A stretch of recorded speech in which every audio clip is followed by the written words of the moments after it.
My name's Seb and I'm 20 years old. I'm studying English Literature and English Language A-levels. I'm really enjoying studying A-levels at CAVC. My tutors have made it really enjoyable. Everyone's been really supportive and the lessons have been really engaging.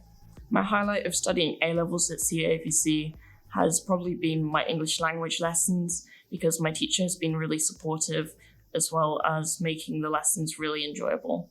My main achievement has been just getting through the year because when I started, I didn't think I'd be able to do it.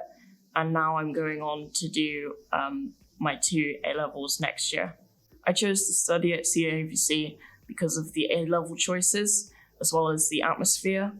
On top of the support, seemed really good.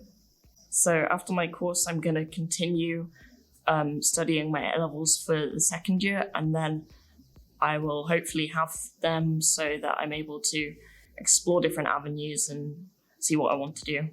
The college has definitely helped me achieve my goals, and the ALN hub being there for me has really helped, on top of my teachers, which have been really supportive.